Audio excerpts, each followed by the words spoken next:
Bonjour à toutes, bonjour à tous.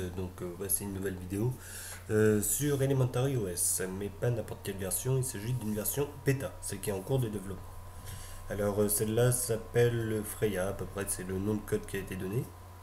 Et c'est ce que l'on va voir tout de suite, les quelques petites nouveautés logicielles et interface de Elementary OS. Voilà, on va le laisser charger tranquillement.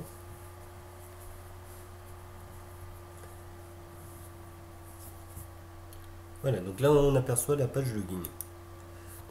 Donc, il suffit de se loguer. Donc, ici, notre nom, la session invitée, la date, l'heure, les petites icônes comme ce qu'il y a sur Ubuntu et le fond d'écran qui est quadrillé. Bon, rien de spécial, hein. Il s'agit d'une page de login habituelle. Voilà, il est chargé. On remarque quand même que même sur une machine virtuelle, il est quand même assez rapide à démarrer. Alors, ici, on a la barre des tâches. Ah, pardon, la barre de notification, enfin, il y a tout dessus. Avec le menu des applications, la date. Hop, là, avec le calendrier, le type du clavier, le son, le réseau, la charge de batterie et ce que l'on veut faire. Oh là, voilà, ici, se loguer, se déloguer comme on veut. Voilà. Donc, on a voilà, le nom du système d'exploitation. Donc, Elementary OS, Freya en 4 bits. Et oui, on n'aime pas le 32 bits chez nous. Alors, on a donc un processeur Intel Core X3, un seul cœur alloué et on va dire 1 Go de RAM de mis dessus. Voilà. Bon, le stockage et tout, peu importe. Voilà ce qui concerne notre machine virtuelle et Elementary OS. Donc comme je disais, la petite barre en haut et bien évidemment le dock, enfin le dock voilà, qui apparaît ici. Alors ici on a le report problem, qui est simplement dédié à la bêta. C'est-à-dire que si on clique, enfin on va pas cliquer dessus, mais s'il y a des soucis on peut reporter des problèmes. Ainsi les programmeurs pourront corriger les défauts et tous ces trucs là, donc c'est à cela que ça sert. Voilà. Alors, le menu des applications, il s'apparente ainsi, il prend pas tout l'écran, il prend juste une petite partie. Voilà, avec les logiciels, on y va à la molette. Pour défiler les logiciels, soit cette vue-là, ou soit cette vue en catégorie, donc Internet, Office, ainsi de suite. Voilà. Si je clique sur Hashtop, alors je sais plus, je crois qu'il démarre pas lui. Ah si aussi, la recherche. Bon là vous prenez euh, voilà, JPEG. Alors est-ce qu'il va me le retrouver? Non, il fait que les logiciels. Voilà, c'est ce que je voulais voir. Donc le terminal, rien de bien spécial, mais c'est surtout pour voir ça. Donc là on est à vide, on n'a rien vraiment, on va redémarrer grand chose hein, par menu. Voilà, on pompe, enfin on utilise actuellement 400 Go de RAM. Voilà, le processeur n'est pas trop utilisé, bon, jusqu'à là rien d'extraordinaire. Juste à noter que la RAM est quand même bon 400 mégas. Actuellement c'est pas beaucoup, mais on va éviter de le mettre quand même sur un ordinateur type Windows 98. Ça risque de pêcher, mais vraiment, hein. Bon, autrement, donc sur un bon Windows XP 512 de RAM, franchement ça va être limite. Je vais le mettre sur 1 Go. Voilà, de toute façon c'est une bêta et on verra ce que ça donne à la fin, mais bon, je pense pas que ça bouge de beaucoup là-dessus. Voilà, oui, je vais quitter. Côté logiciel, donc on va commencer avec le navigateur Midori, qui lui se veut un navigateur simple, léger et très réactif normalement. Bon, à part qu'on est en machine virtuelle, mais sinon tout va bien. Alors, ici si je mets sur la molette, voilà, on a accès donc au menu avec les préférences ici. Donc là la page YouTube, alors c'est que j'ai aussi le bloqueur de publicité, enfin on a toutes les extensions disponibles, enfin préinstallées, il y a juste à les activer ou les désactiver au choix. Voilà, bon après le reste ça s'apparente comme tout autre panneau de configuration avec le démarrage, comportement de la fenêtre, la navigation, le réseau si vous voulez changer quelques petits paramètres, et la partie vie privée avec les cookies, les historiques, enfin vous pouvez faire ce que vous voulez. Voilà.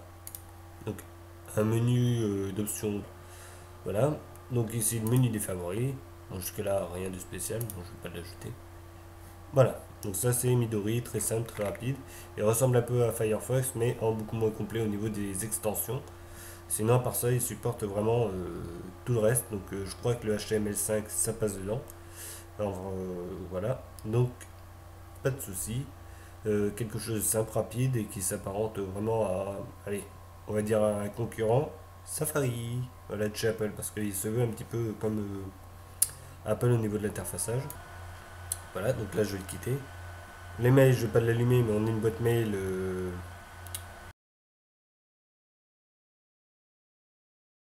Normalement, c'est simple à utiliser.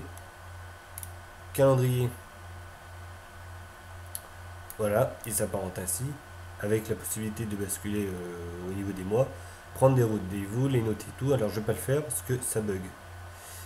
Bêta oblige. Voilà. Musique. Alors lui très simple aussi. Voilà, il n'y a pas de musique, j'ai rien installé. Mais on va se diriger là-dessus avec les préférences. Voilà, partie générale. Euh, activer ou désactiver les options, c'est assez simple, c'est comme iOS, hein, pas de souci là-dessus. Ça ressemble vraiment au même bouton, voilà. Et en plus, on peut même, voilà, au niveau de l'animation, je l'allume caca. Allez, sans rire. Et là, la partie internet, donc là, c'est FM, qui est la bibliothèque internet pour pouvoir activer ou enfin, lire l'audio sur internet, le streaming et tout ce que vous voulez. Bon, on n'aura pas autre chose. Il y en a d'autres qui sont bien plus complets, qui proposent alors jusqu'à Spotify et SoundCloud avec les options internet. Donc là c'est vraiment très poussé. Donc je dis ça, c'est Clémentine qui le prend. Mais là ça reste assez simple. Bon, ça fera le boulot, mais on n'ira pas très loin non plus avec la partie internet. Petit truc qui est très sympathique quand même, même si c'est simple. Voilà, hop, je vais l'activer. On a l'égaliseur graphique. Voilà, un petit coup de molette. Et là on a tout ce que l'on veut. Techno, plat, tout ce que vous voulez. C'est vraiment très cool. Bon là c'est tout ce qui s'apparente à ajouter ou pas euh, des listes de lecture. C'est vraiment comme iTunes. Voilà, on va y revenir un petit peu dessus sur les programmes Apple. Voilà en ce qui concerne musique. Photos, j'ai rajouté deux photos comme ça vite fait. Voilà pour faire marcher le logiciel. Donc il s'agit de Shotwell réellement. Qui a été renommé comme photo ou iPhoto pour ceux qui connaissent mieux sous Apple. On va reprendre à chaque fois des épisodes un petit peu de macOS parce que tout simplement, comme je le disais tout à l'heure, on a vraiment un système d'exploitation simple mais qui s'apparente vraiment à celui de macOS, notamment rien qu'aux icônes là-haut là. Réduire, rétrécir comme vous voulez. Je vais le réduire, voilà. Et je sais plus, je crois qu'on peut le mettre certains trucs que l'on peut mettre en plein écran, mais pas tout bien évidemment. Voilà, donc ici sur la gauche, comme tous les autres logiciels Shotwell au niveau de la visionneuse, on a les événements, les dossiers de photos, les étiquettes. Donc là, si je mets test, toutes les photos qui sont notifiées avec test, boum, on les retrouve là. Et si je fais, alors, modifier les étiquettes, voilà, on a tout ici, annulé. Là, on a bien évidemment, mince, non, je ne veux pas corriger les yeux rouges. Là, la possibilité de changer au niveau du graphisme, plus ou moins d'exposition, là on voit que ça bouge, hein. Température plus froide ou carrément être en noir et blanc. Annulé. Voilà. Là, partie recadrage. Voilà, si on veut plus recadrer la photo sur un certain point. Voilà, même l'orienter. Donc ça c'est nouveau, hein, ça je l'avais pas. Ça vient d'apparaître. Le rognage. Voilà. Donc là par exemple, je vais juste zoomer sur la grue. Hop. Je zoome et hop. On se retrouve avec quelque chose de différent. Voilà ce qui est de l'application photo. Ça a été là, le Finder. parce qu'il ressemble vraiment au Finder. Alors, ici, donc, bon, jusqu'à là, rien de spécial. Hein, c'est juste que si on se déplace ici, et voilà, on se retrouve carrément avec des... Yes. Un fenestrage exactement comme le Finder de macOS. Voilà, pareil, si je me mets là, hop, vous voyez que ça s'apparente vraiment. Après, rien de spécial, hein, on n'a même pas de menu d'options par contre, c'est peut-être ce qui va pêcher un petit peu. Et donc ce sera tout sur le clic droit. Voilà. Là, on a bien évidemment la partie des propriétés. Ouais, 36 mégas dans le dossier. Ça fait un petit peu, mais bon. Possibilité d'ouvrir d'autres onglets. Alors, ouais, on va partir sur un fenêtrage normal. Voilà. Donc, voilà pour la partie de l'explorateur du fichier. Alors, lui, il est tout bête, hein, c'est le magasin Ubuntu, on va pas le représenter. Tout le monde connaît et il bouge pas du tout. Là, la partie des paramètres du système. Bon, là, rien de bien spécial. Avec les applications par défaut et ce qui démarre. Bon, là, il n'y a rien qui démarre. Le bureau. Alors, si vous voulez changer ou pas d'écran. Le dock qui se trouve en bas. Donc là, il est marqué sur ne pas masquer. Parce que de base, il est masqué automatiquement, je crois. Voilà, comme ça. Et moi, je préfère l'avoir ici. Ainsi, on a nos logiciels toujours actifs. Plutôt toujours visibles. Là, la partie écran intelligence, c'est-à-dire que si je me mets là, alors, j'ai rien dessus.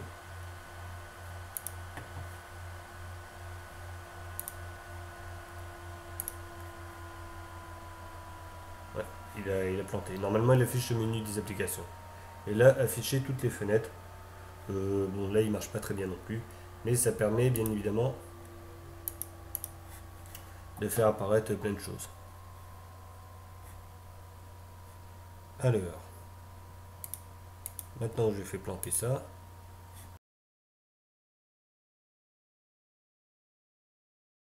Ce que j'ai pas dit, bon, le temps qu'il démarre, c'est qu'il n'y a pas de logiciel Office d'installer. On a vraiment que la base.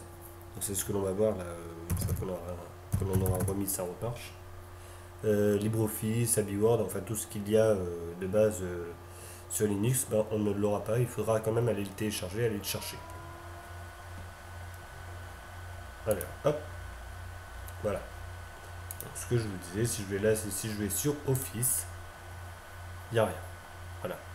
Bon, il y a le calendrier, si, mais bon, on va pas aller bien loin avec. Une chose que j'ai pas dit aussi, c'est qu'on peut aussi glisser les logiciels directement dans le dock et hop, ils s'affichent ici où normalement les enlevés disparaissent. Voilà, donc ça, bon, ça, je pense pas que ça change par rapport à l'autre. Là, pardon, ils ont ajouté quelque chose, donc c'est l'appareil photo pour photographier son écran. Oui, ça, c'est tout alors. Donc ça, et les accessoires. Alors l'autre, voilà, c'est pour prendre en vidéo l'écran et lui photographier l'écran. Voilà, c'est ça. Bon, la calculette, gestionnaire d'archives, il y en a un de base. Par contre, il n'y est pas avec le clic droit sur le gestionnaire du fichier. Ça n'a pas été intégré. Graphique, bon bah numérisé, puis le logiciel de photo n'a pas de GIMP ni rien. Voilà. Internet, messagerie et puis Internet, le navigateur. Voilà, on a la base de chez base. Ici on a notre petit navigateur vidéo, donc là je vois un petit fichier, une image, tous les fichiers, hop, oui.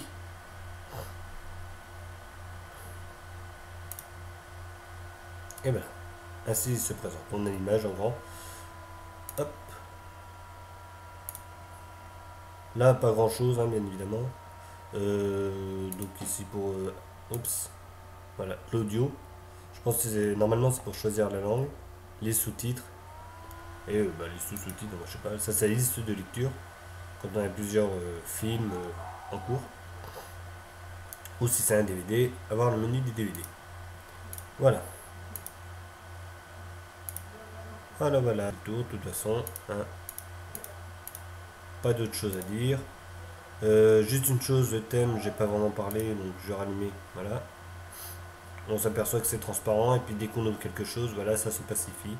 Et on a un thème vraiment comme sous Mac, avec un style, avec une variance de gris, de blanc et de gris foncé à noir pour les icônes. Enfin, je dis ça, c'est pour les petites icônes là, ici. Quelques petites couleurs très light au niveau des icônes, mais qui se veut quand même assez séduisante au demeurant. Donc, design très simple, très épuré. Moi, personnellement, j'apprécie. Tout comme j'apprécie quand même le thème de Mac qu'ils font depuis, allez, on va le dire, 2006 à peu près, depuis Léopard, ou même Teacher, je crois, avant celui qu'il y avait. Donc, vraiment un thème très simple, très beau, très épuré. Je trouve que ça fait classe. Voilà, après, bon, avec ça se pacifie, moi je pense pas que ça dérange, hein. Moi personnellement, ça me dérange pas du tout. Je vois même très bien ce qu'il y a de marqué. Là-dessus, voilà, je crois que ça n'y était pas avant, sur la version précédente. Et là, ils ont rajouté ça. Voilà. Je crois que c'est tout ce que l'on a à dire là-dessus. Donc, c'est la version Freya 2 d'Elementary OS. On n'a pas vraiment de date de sortie pour le moment. On sait juste que c'est encore en développement. Peut-être quand même s'ils peuvent rajouter au pire de quoi écrire, hein, juste LibreOffice ou un truc comme ça.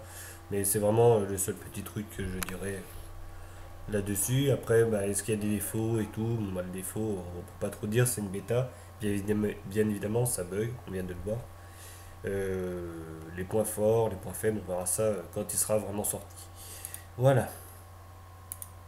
Allez, on est à la bête.